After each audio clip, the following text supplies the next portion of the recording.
আইপিএলের চূড়ান্ত নিলামে জায়গা পেয়েছেন মোট 7 জন টাইগার ক্রিকেটার।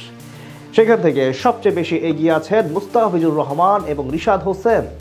একাধিক বিশ্লেষকের মতে টুর্নামেন্টের বেশ কয়েকটি ফ্র্যাঞ্চাইজি আগ্রহ জানাতে পারে তাদের প্রতি। নিলামে পেতে পারেন চড়া মূল্য। 2025 আইপিএল নিলামে এই দুই টাইগার ক্রিকেটারের সম্ভাবনা নিয়েই বাকিটা থাকছে রিপোর্টে।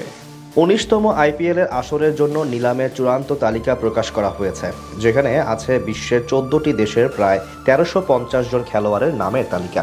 সেখান থেকে কোন খেলোয়াড়দের নিলামে দেখতে চায় তা জানতে চেয়েছিল ফ্র্যাঞ্চাইজিগুলোর কাছে। শেষ পর্যন্ত চূড়ান্ত তালিকায় জায়গা পেয়েছেন মোট 350 জন। অনেকেই নিজেদের নাম তোলেনি, তবে ফ্র্যাঞ্চাইজির অনুরোধে উঠেছে আরও 35টি নাম। তবে বিসিসিআই এর ঘোষিত মোট 350 ক্রিকেটারের মধ্যে 240 জন ভারতীয়, বাকি 110 জন বিদেশি খেলোয়াড়। এবারে নিলামে দলগুলো সর্বোচ্চ 77 জন ক্রিকেটার দলে নিতে পারবে, যার মধ্যে 32টি জায়গা বিদেশিদের জন্য বরাদ্দ।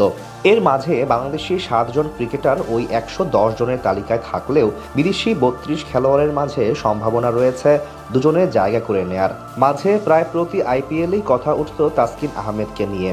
তিনি জানাতেন দলগুলো তার সাথে কিংবা বিসিবির সাথেও যোগাযোগ করেছে, তবে শেষ পর্যন্ত আর আইপিএল খেলা হয়নি তার। রিশাদ হোসেন, তানজিম সাকিব, নাহিদ রানা ও শরীফুলের ভিত্তিমূল্য নির্ধারণ করা হয়েছে 75 লাখ রুপি। তাদের সাথে আছেন তাসকিন আহমেদও। পরিস্থিতি বিবেচনায় তিনি হয়তো সম্ভাবনার মাঝে থাকবেন। তবে যে দুজন খেলোয়াড়ের দল পাওয়ার সম্ভাবনা বেশি তারা হচ্ছেন রিশাদ হোসেন ও মুস্তাফিজুর রহমান। একমাত্র বাংলাদেশি হিসেবে ফিজের দাম 2 কোটি ধরা হয়েছে। অন্যদিকে রিশাদের ভিত্তিমূল্য 75 লাখ রুপি। আইপিএলে নিয়মিত মুখ মুস্তাফিজ এ পর্যন্ত 8টি মৌসুমে খেলেছেন, তাও 5টি ভিন্ন ভিন্ন ফ্র্যাঞ্চাইজির হয়ে। বাংলাদেশের হয়ে সবচেয়ে বেশি দলে খেলার অভিজ্ঞতাও রয়েছে তার। সব মিলিয়ে সম্ভাবনা আছে তার দল পাওয়ার। এর আগেও নিলামে বিক্রি হয়েছেন, এমনকি নিলামের বাইরে থেকেও নেওয়া হয়েছে তাকে। সবচেয়ে বেশি 64 কোটি 30 লাখ রুপি মিনি নিলামে খরচ করতে পারবে কলকাতা নাইট রাইডার্স।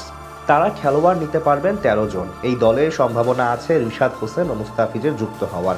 যেহেতু দলে অনেক খেলোয়াড় ছেড়েছেন, তাই নিতেও হবে বেশি। অতীতে সাকিব, লিটন ও মাশরাফিও খেলেছেন এই ফ্র্যাঞ্চাইজিতে। এখন পর্যন্ত 5টি দলে ফিজের খেলা হলেও খেলেনি কলকাতায়। এবার অল্প দামে এই দুজনের দিকেই চোখ থাকতে পারে কলকাতার। যদিও গুজরাটকে চোখ রাখতে হতে পারে দুজনের দিকেই, কারণ মাত্র 13 কোটি রুপি আছে তাদের এবং দলে নিতে পারবে 5 জন খেলোয়াড়। এর মাঝে 4 জন বিদেশি। অল্প খরচে তো বড় তারকা নেওয়া সহজ নয়, তাই বাংলাদেশের দিকেই যদি চোখ রাখে তবে সেটাই হবে দামে কম মানে ভালো খেলোয়াড় দলে নেয়া।